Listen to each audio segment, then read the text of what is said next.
hơi get big ngạn nè quài có đứt phạt người phạt cái gì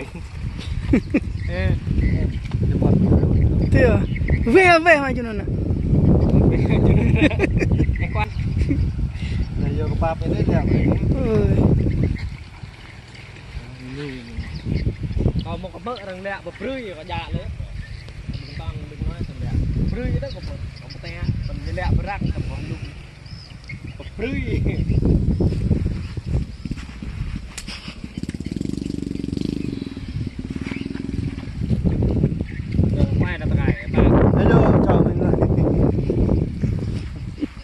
ba ơi bà bệt viện rồi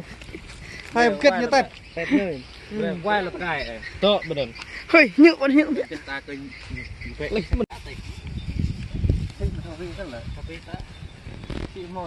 mò tổng này cái nội mang mất liều nợ như tụt bài liều nữa này cái nội mang mà nè nè có cái liều liệu mà thao liều cái nội mang cả luôn được cái chỉ có cái mang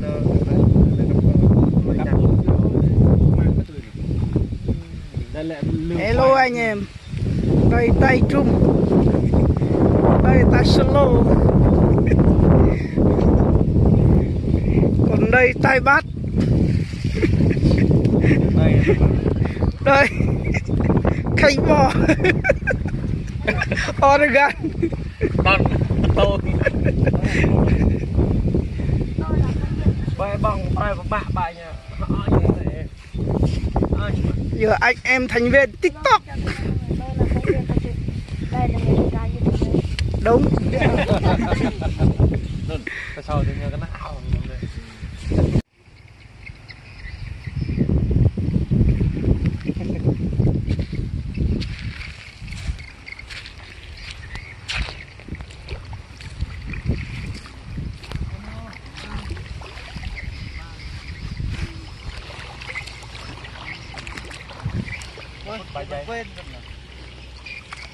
quên làm phải được luôn hoa quên đó quên là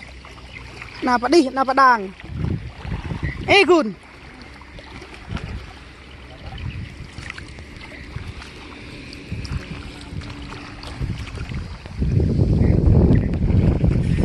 ôi giặc lắm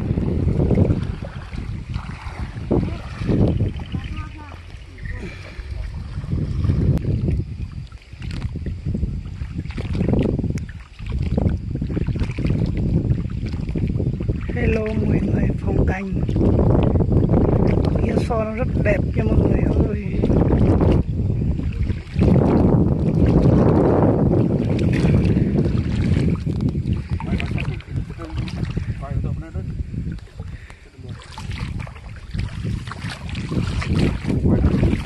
Anh kết cái ngay kết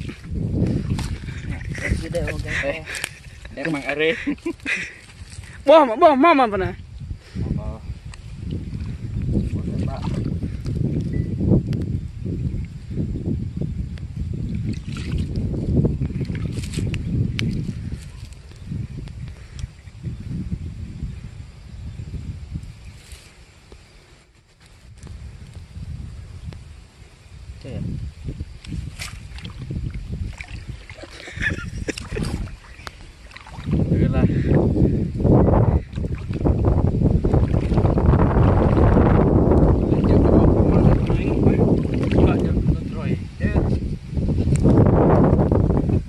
em biết là cành mà đấy can cho đắp là can cho nên này mọi nhô là tăng can cho nên này trong tôi can lô biết này có lau esol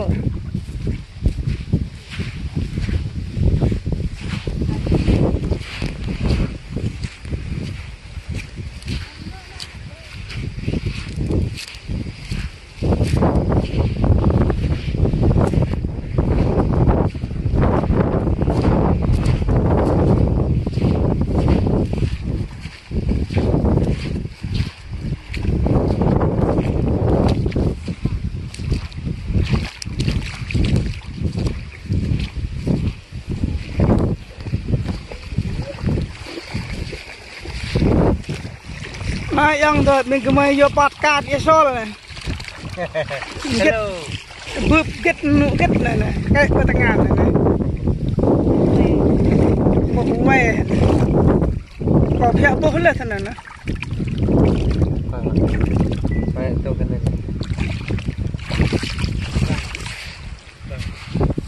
Hiam biak ni. Pangkan ya sol ni.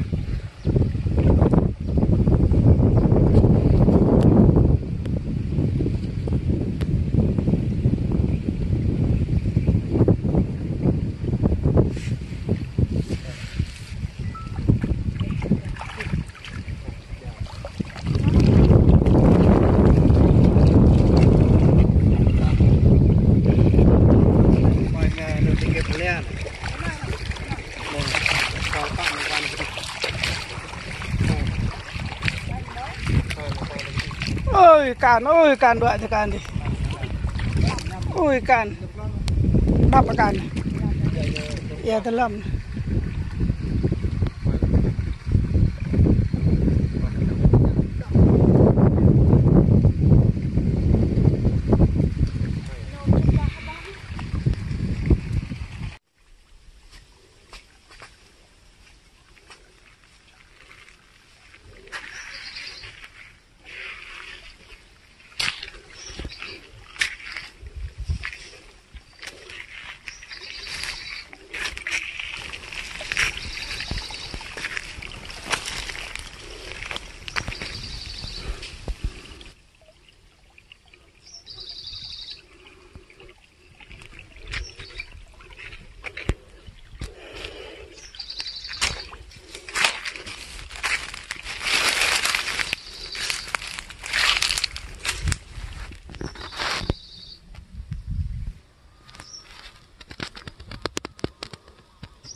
Ôi dạ nó can.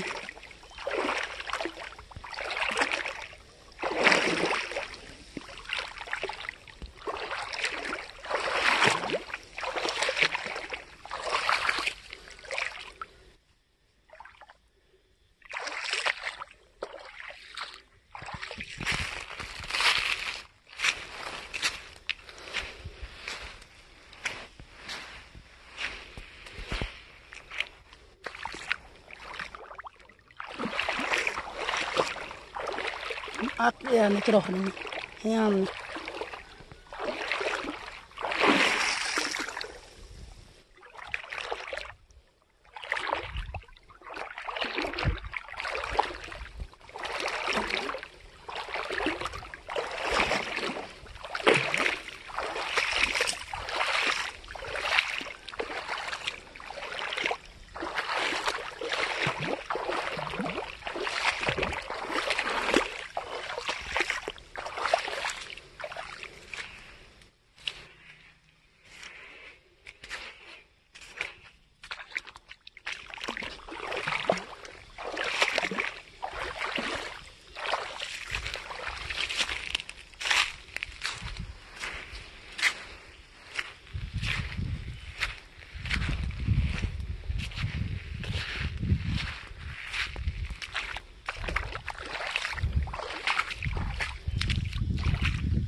makan do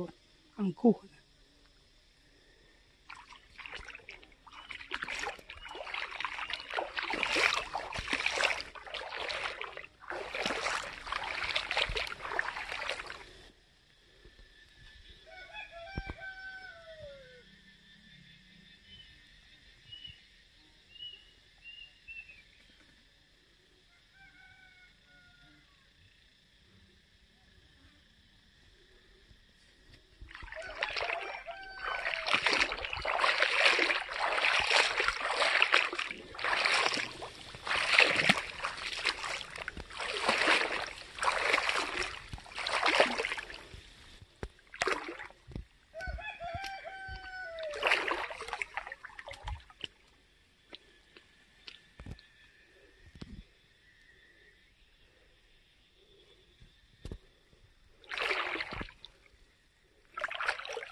อยู่แอบการเตียงเร่ง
บัวเรียเลย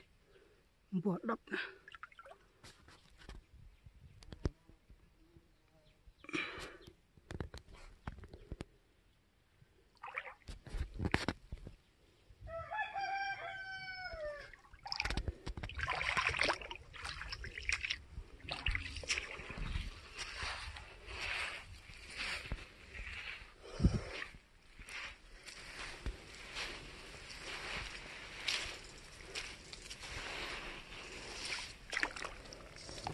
มังเรงใช่มังเรง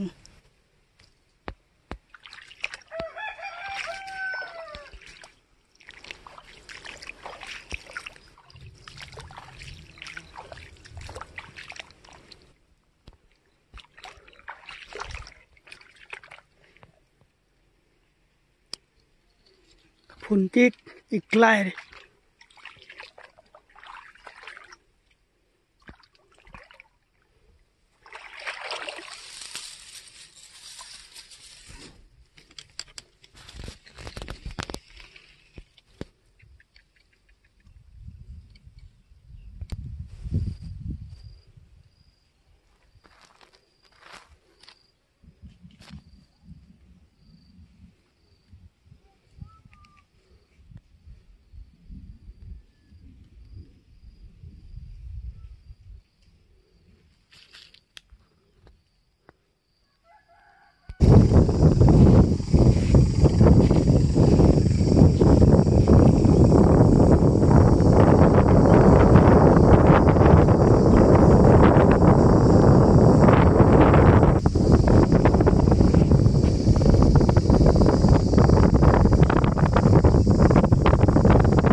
from rai ke pernah tanah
oh iya tenang hiam guys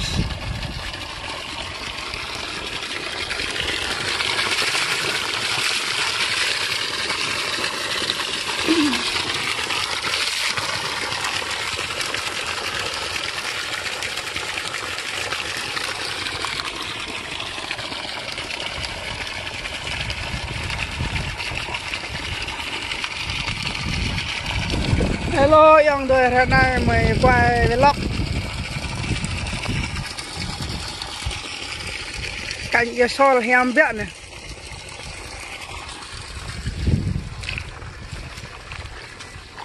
nè ơi này nè cái này Phú Thiên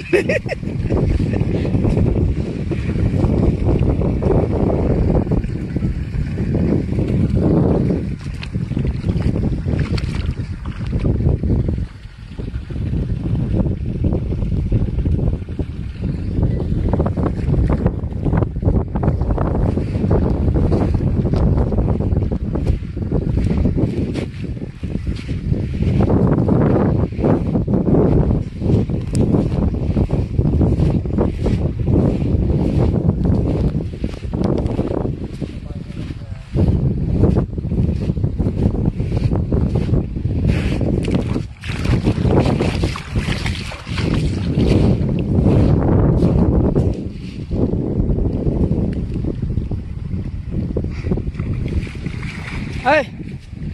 cái cha là hello hello chào mọi người nhá đây giờ tôi mới ra quay vlog ông Ngô còn một cái bớt rằng lẹ bập rưỡi rồi dạ nữa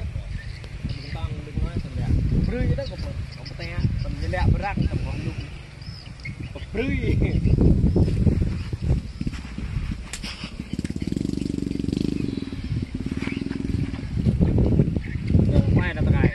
hello chào mọi người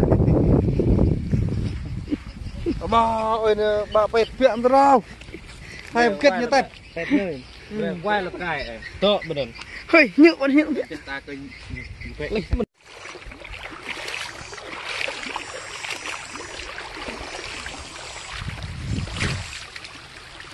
hello mọi người, ở đây phong cảnh rất đẹp.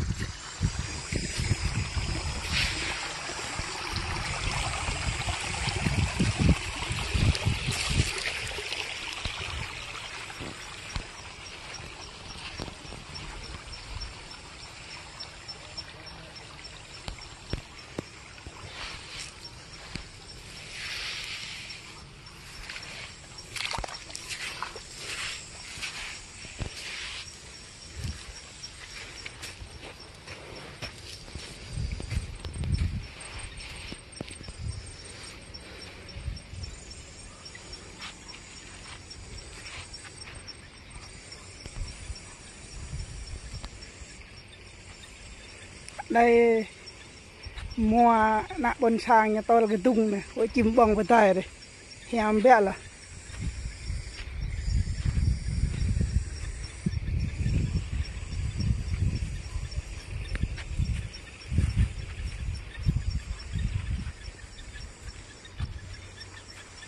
hàng ya sol này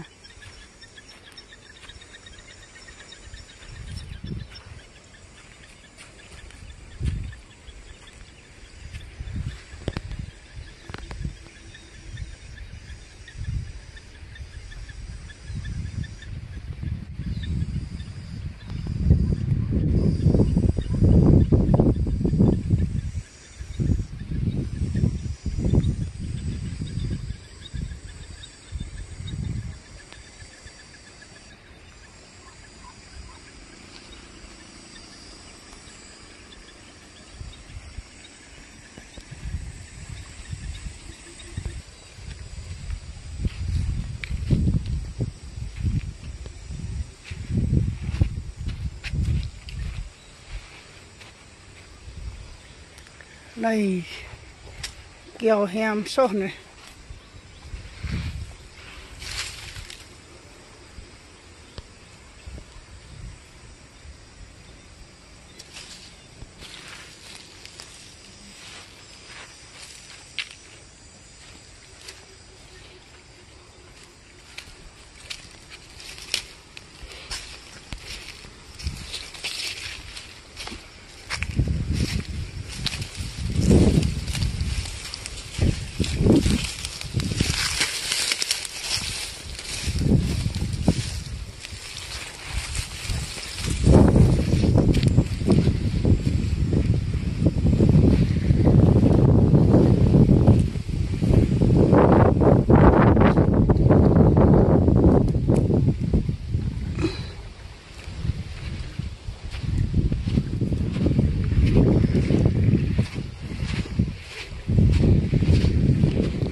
bình nhạc con này chỉ nhập ly rồi em này là ngã tịch chuyện đang mơ kìa đây có đi hả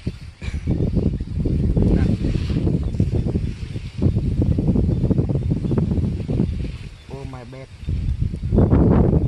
cái bị ngã chuyện này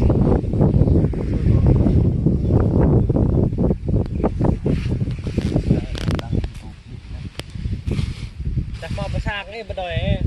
dọc rai bên đồi emนั่นแหละ có phải biển à làm đi đa thân làm lại cha ngạc lan được làm lại cha rồi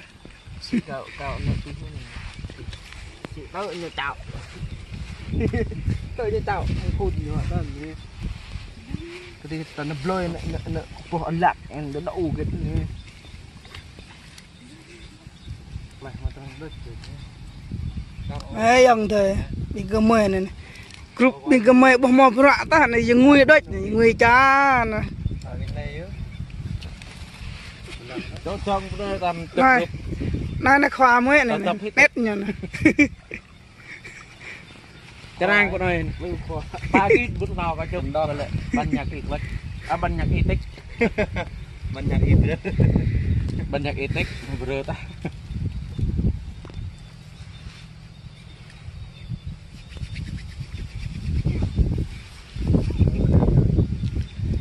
cửa hoàn có từng ngã và đều cái xôi đó mà tiền quẹt nhảy giò rồi tổng đó cái tên này cái quay một tiếng là hả nhiều với vợ nè do ngại giá rồi là tao mò đó bỏ chắc sau 7 phút nữa thôi tao cận luôn nhớ tao nó anh em cái hay mò thôi 30 phút này rồi kẹp lấy cái nhỉ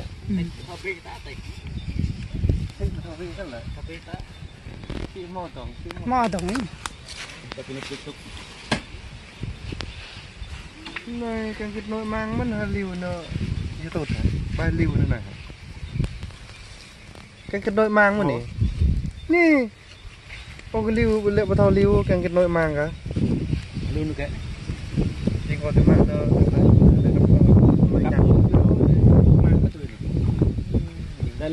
hello anh em đây tay trung đây tay solo còn đây tay bát đây khay bò Oregon con tôi bài bằng bài bài nha giờ anh em thành viên TikTok đúng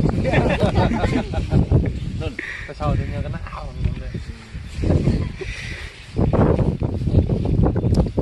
ê phong canh hem bé yang đây 1 2 3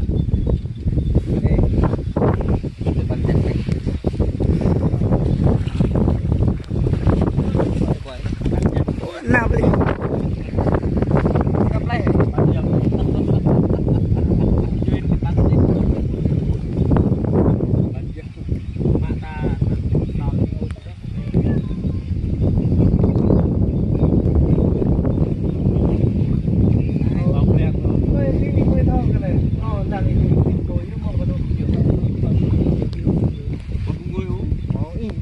đọc in cũng hơi hẹp rồi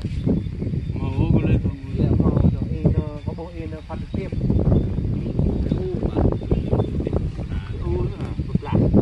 chứ đâm tay người có kiểu như này đây là hai đứa này lấy hai tụ này mày tay tay dùng quân quân bắp tất rồi vềคือlà đây có tay follow tức này nó quạo vật vậy bê tông đạo ấy chứ ngạ thơ mười vừa tao nói em này ngạ thơ mười mong một người thơ mười có lúc quả hiểu tất rồi mong nguy tầm mong lắc tầm một kiếng là lắc thế nào nó ca đối xuống lên tổ nào nhỏ là cái răng cặp bốn qua nhỏ cái hai cái đạp phàm này biết ta nằm này là rít người thơ mười rít nó một con liên quan cái nào tung như cái gì hải mà lâu nhá mình cao thủ thà phải hải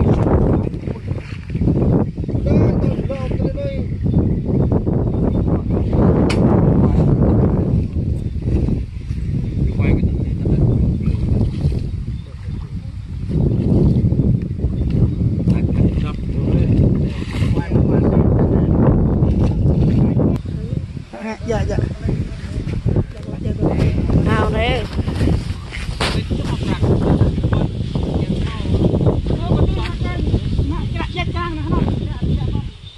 cái đeo dài các bà đàm còn lắm thôi cái đeo dài bà đàm rồi là cái đeo dài mang lên nhà đi 1.000 2.000 tấm mối một đồ hay đồ đây có nghe karaoke đó này đeo dài bà đàm đầu tư karaoke tôi nhớ gọi đi ba mòn ba mọi nợ điện thoại gọi là ok rồi chập thoa hả đó cho tôi tạ lòng cái keng ra ê cái tàng chập mọi ở bao ở đường chập chập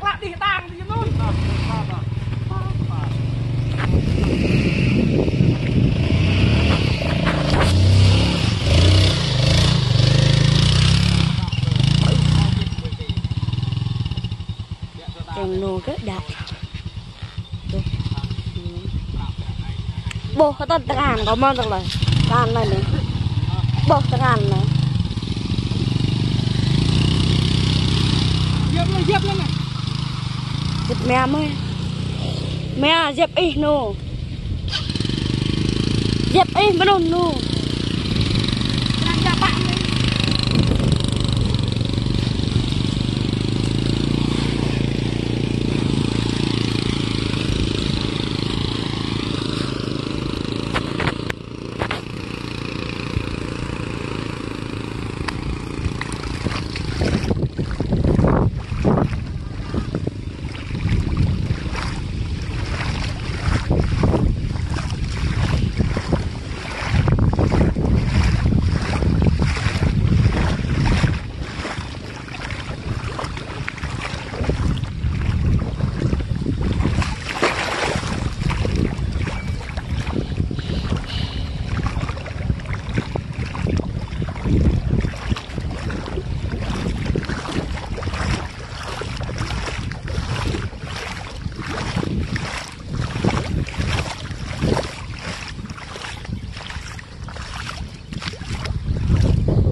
Nào dòng loa mà thì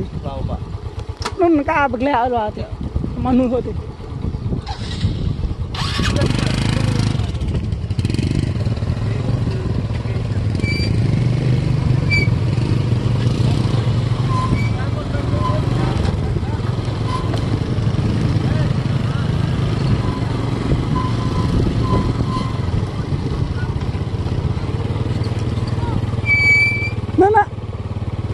lắc lắm bay.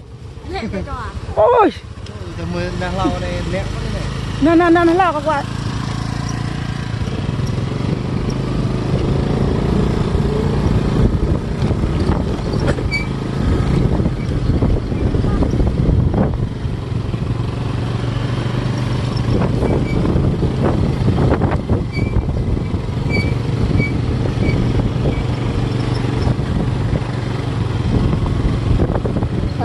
Yang đời đã na cái mày lẹ mừng giống nguy e sol này.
là bố cái gì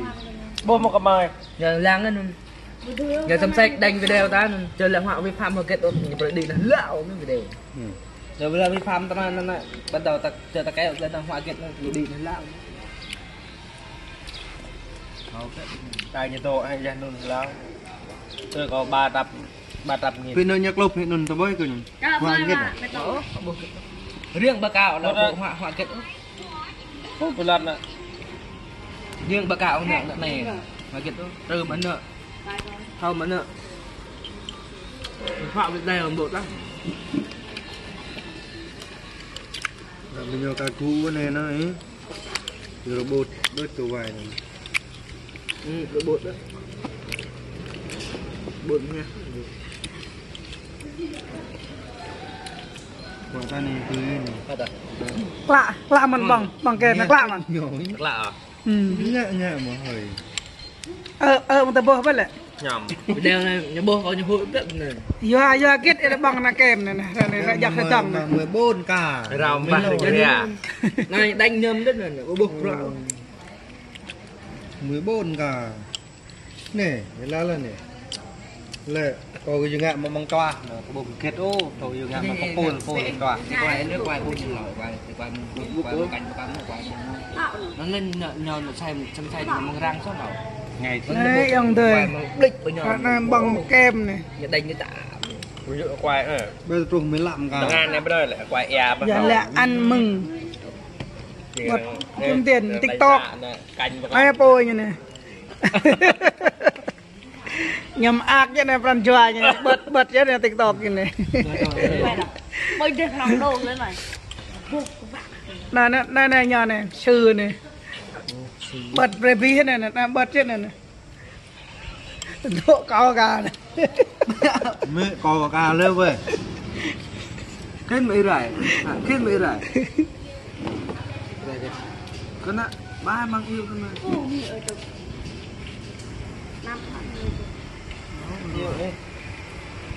này nè vậy xì tương lai này ông thầy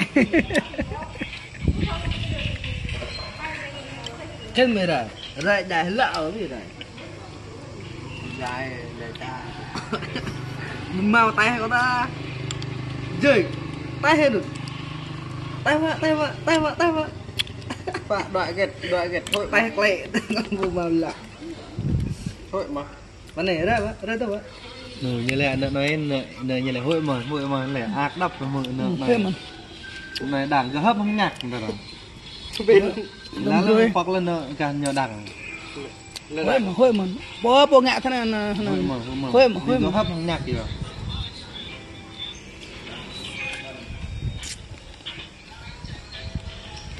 thế mới tạm thế thôi mà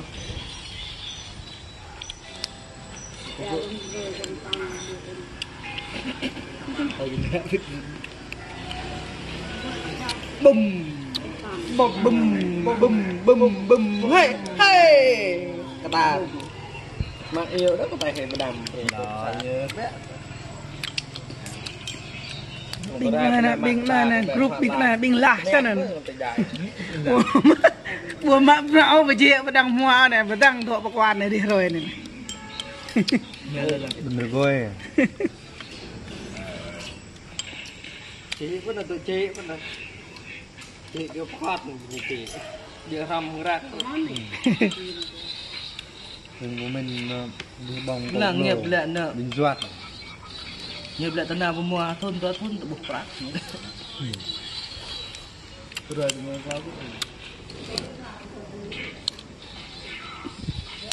vào mà lấy cái em này thôi mà ngâm cô mày thôi món ra bồi nó bật vào nó nhờ cái tay hạp tầng bô lư một con trâu cho lo rồi ba rồi thu nhập bây giờ nè kéo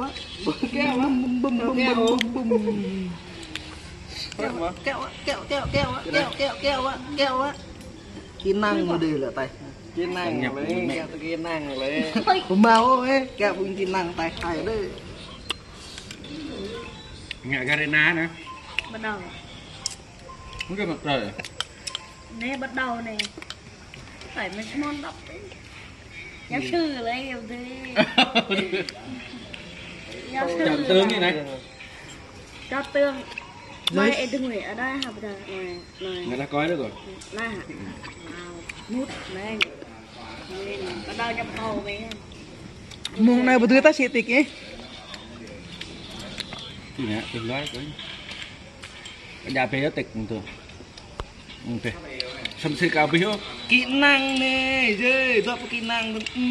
bum bum bum bum bum bum bum tao có kỹ năng tao đây bum kẹo kỹ năng tao đây bum kỹ năng bum kẹo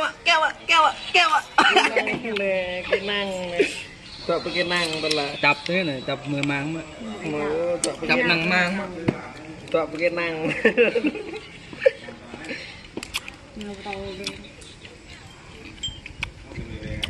anh nuôi sôi cái gì em không sôi mèo mà nó mẹ mới to của máy có vô tàu với mèo mà tao mẹ là dở lắm đây cái mùi kèm mong nhờ pa thụt to có mùi này nhờต้องto mùi mùi này còn biết con to mùi có hay là tôi thì dòng nhờ mặt tốt rồi làm cửa bỏng thôi nói làm nếp hòa hội ớt rồi không là không có ngại game không tôi bị nhỏ có mic nhá không còn vậy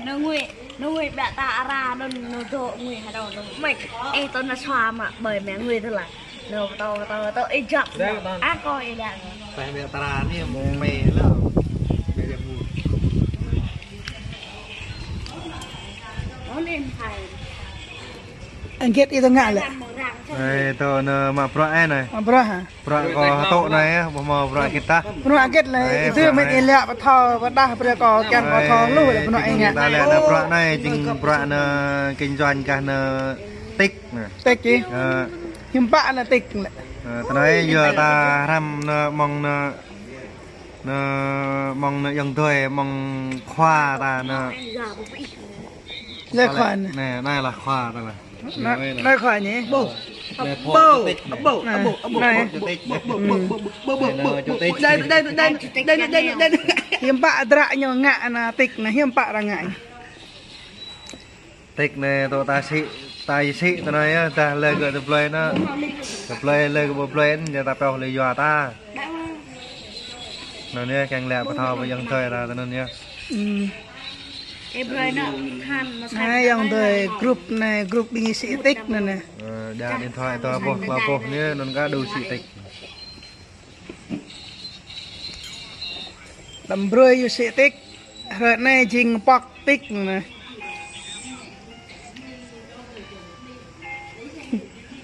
cái mình mọi người đủ là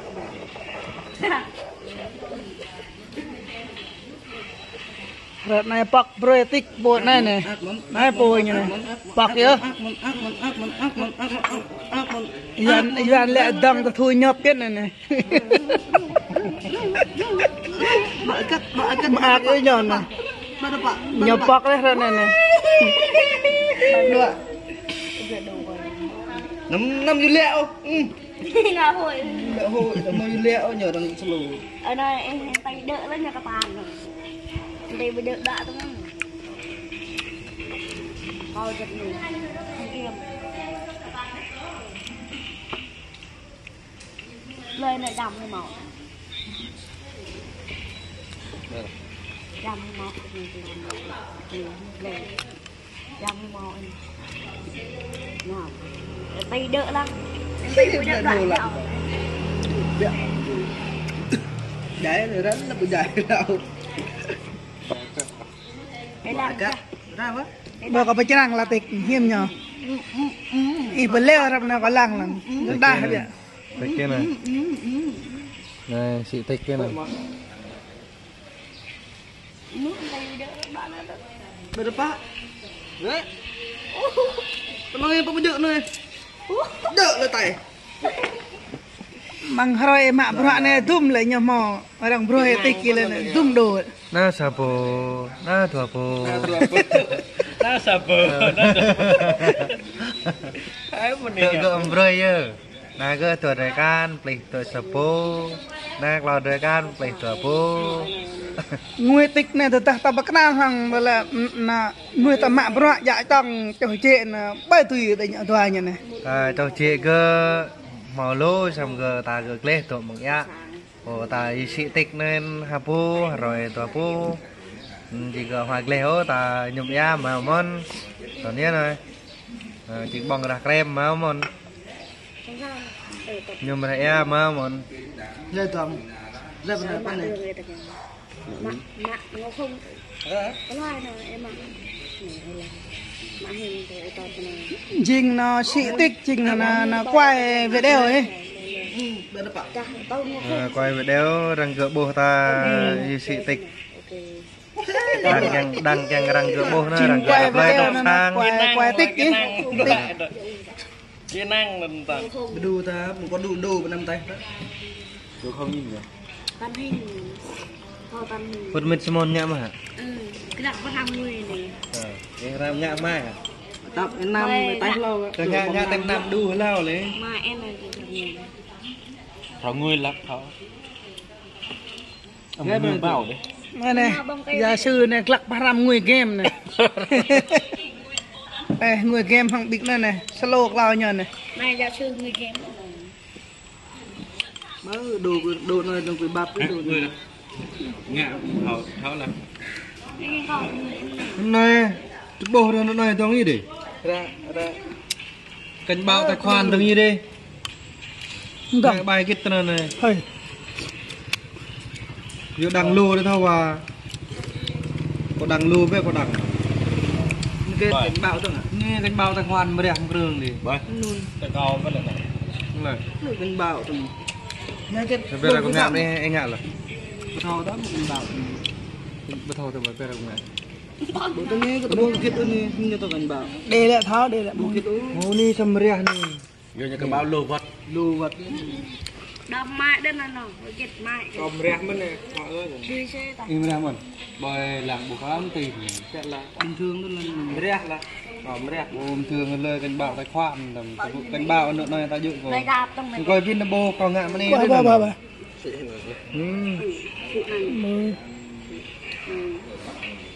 lưỡi chụp rồi này biết muốn cảnh báo tôi đọc kim rồi chơi làm sao vậy anh này plus sarap ra sarap itu benar cha em thôi tôi đợi đó mưa đó tặng cho gà một bằng rồi nó vẫn tìm mà preal sao nguyện ra bên này mà hồi như ngại lên lấy tôi mình break dài phết cha nữa ra bên này mà ra bên này mình là tông dòng độ bên nụn một đoạn cái quân định nó đập rồi tôi nói cái lá tao bài họ đằng đó rồi tôi nói chỉ tao mua brand đó tao đằng đánh rẻเขาตอนนั้นมันเลยเป็นปราบรẻ xăm thô tao nó này lao nhờ này này gia sư người game mới đồ này đừng bị bắp cái đồ người là